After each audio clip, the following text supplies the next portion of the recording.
Hi friend, welcome to my YouTube channel Sandhya classes. आज हम आपको फ्यूचर परफेक्ट कंटिन्यूअस टेंस बताएंगे।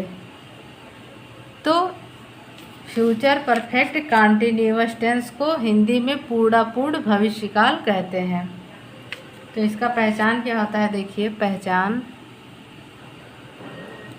कैसे हम इसको आइडेंटिफाई करेंगे कि ये फ्यूचर परफेक्ट कंटिन्यूअस टेंस ही है। तो देखिए इसका पहचान क्या होता है। पहचान जिस हिंदी वाक्य के अंत में हिंदी वाक्य के अंत में हिंदी वाक्य के अंत में रहा होगा, रही होगी, रहा होगा, रही होगी, रही होगी और रहे होंगे, रहे होंगे, रहा हूँगा, रहा हूँगा प्लस साथ ही साथ समय सूचक शब्द के साथ, प्लस साथ ही साथ समय सूचक शब्द के साथ, शब्द के साथ से, सिंगल इन्वर्टर कामा में इसको क्लोज कर देंगे, से या तक,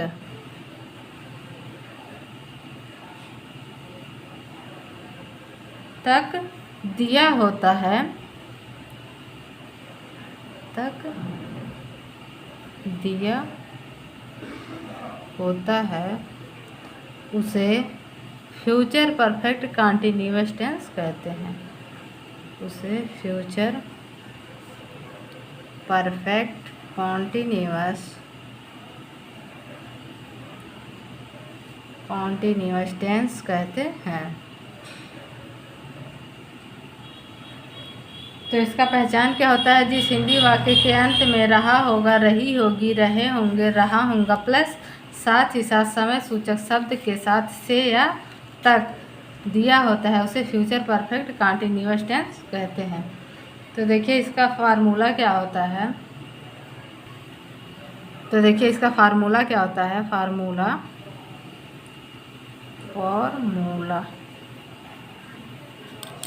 इसका फार्मूला होता है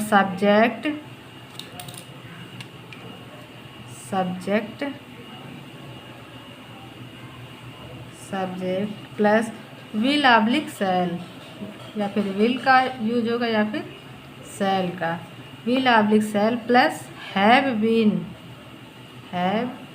been plus first form of verb plus ING plus object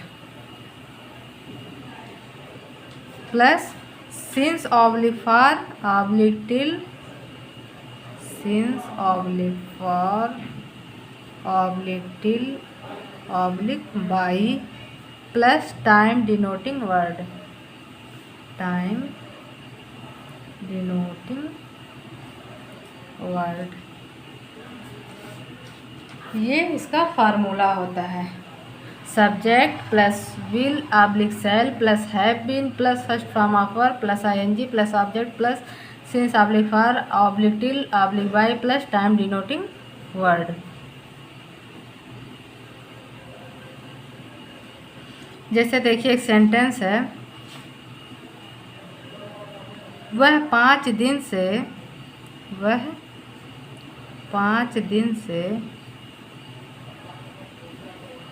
से मुझे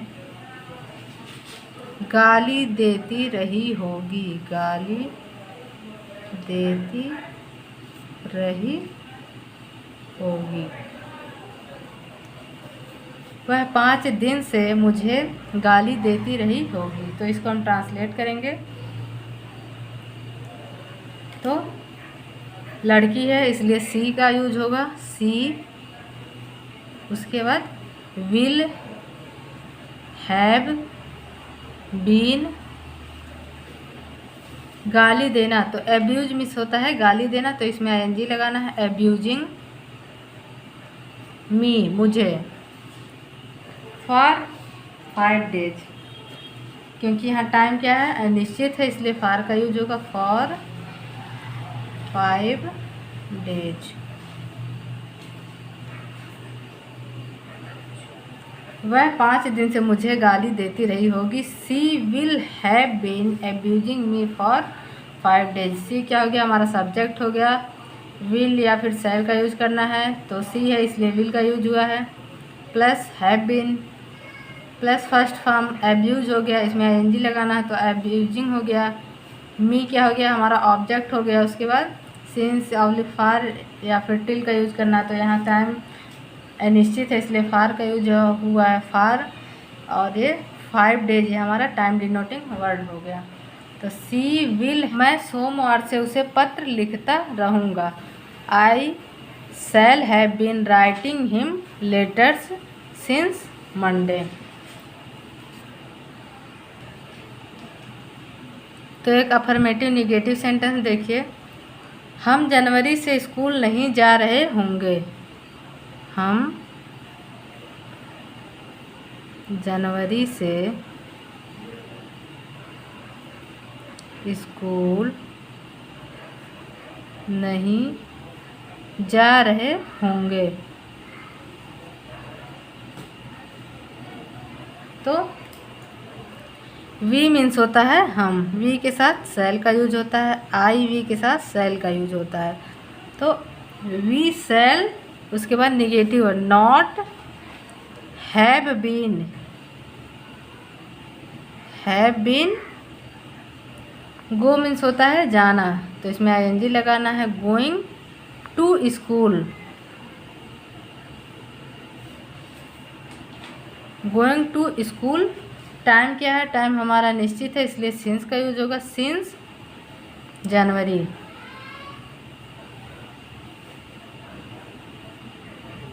सिंस जनवरी, हम जनवरी से स्कूल नहीं जा रहे होंगे। We shall not have been going to school since January. Next देखिए, वह 2 दिन से वहाँ नहीं खेलता रहा होगा। वह 2 दिन से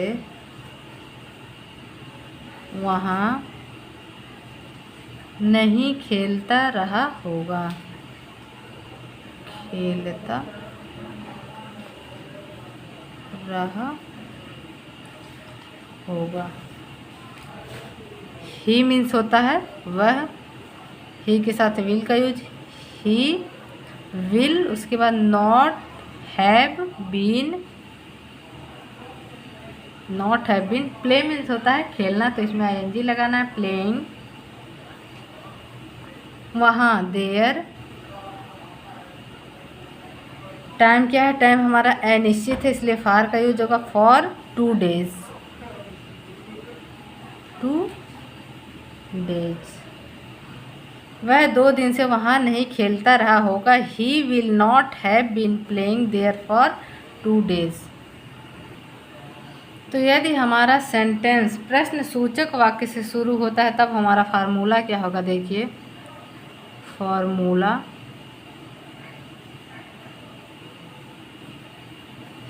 तब हमारा फार्मूला होगा विल ऑब्लिक शैल, विल का यूज होगा या फिर शैल का, will oblique shall plus subject plus have been, have been plus first form of verb, first form of verb plus ING plus object plus since oblique for oblique till, since oblique for oblique till oblique by plus time denoting word, plus time denoting word. तो sentence देखिए, क्या तुम 3 बजे से अध्ययन कर रहे होगे? क्या तुम 3 बजे से अध्ययन कर रहे होगे? तो इसको हम ट्रांसलेट करेंगे। तो यू मीन्स होता है तुम, तो इसके साथ विल का यूज होगा, तो उसको हम पहले लिखेंगे will you have been study means होता है अध्ययन करना, तो हो जाएगा स्टडिंग। 3 बजे से, टाइम क्या है हमारा निश्चित है, इसलिए सिंस का यूज होगा। Since 3 o'clock, 3 o'clock।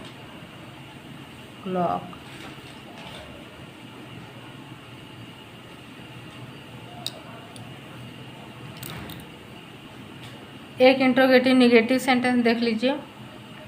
क्या हम कल से भोजन नहीं कर रहे होंगे? क्या हम कल से भोजन नहीं कर रहे होंगे? नहीं कर रहे होंगे। तो वी मीन्स होता है हम, तो इसके साथ किसका यूज होगा? शैल का यूज होगा। शैल वी, उसके बाद नॉट हैव बीन। तो भोजन करना या फिर भोजन को ग्रहण करना, तो टेकिंग मील। टाइम क्या है? टाइम हमारा निश्चित है, तो किसका यूज होगा? सिंस का यूज होगा। Since tomorrow.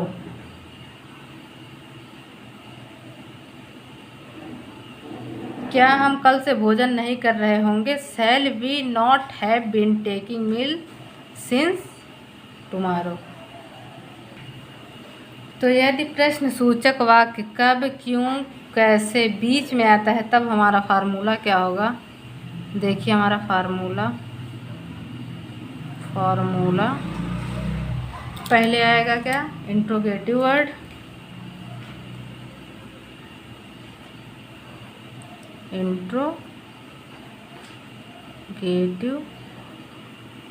Word, plus will oblique shall,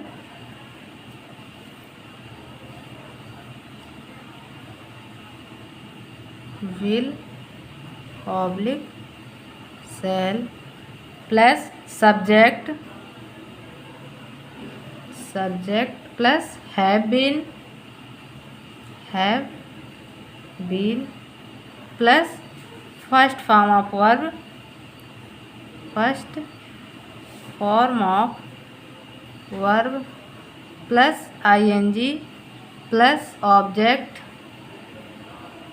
plus since oblique for oblique till oblique by, since oblique for oblique till oblique by, plus time denoting word, time denoting word. तो देखिए जैसे एक sentence है,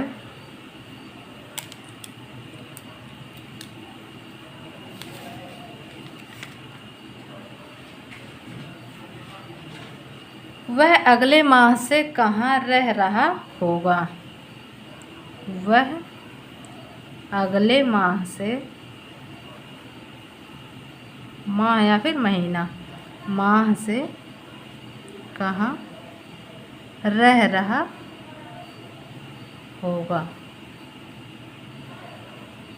तो पहले हम कहाँ की इंग्लिश लिखेंगे, वह कहाँ रह रहा होगा।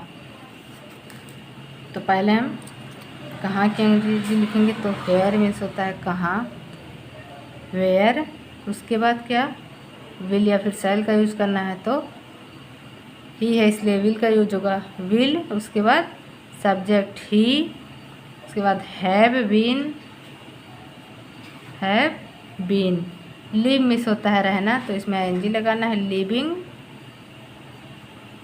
उसके बाद टाइम क्या है, टाइम हमारा निश्चित है अगले महीने से, तो यहाँ सिंस का यूज होगा सिंस नेक्स्ट मंथ।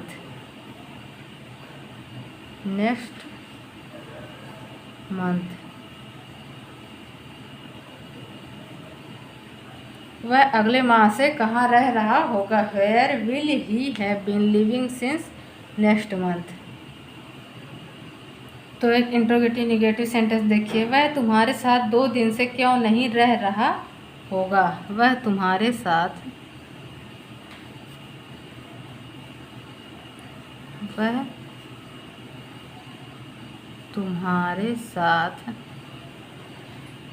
2 दिन से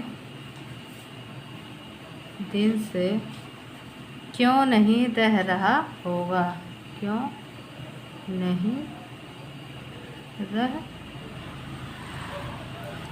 रहा होगा। तो इसको हम ट्रांसलेट करेंगे। तो पहले हम लिखेंगे, क्योंकि English why will he have not been living तुम्हारे साथ विथ यू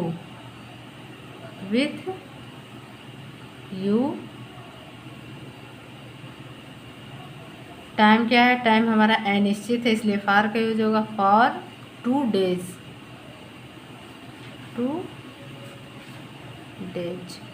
वह तुम्हारे साथ 2 दिन से क्यों नहीं रह रहा होगा, why will he have not been living with you for 2 days।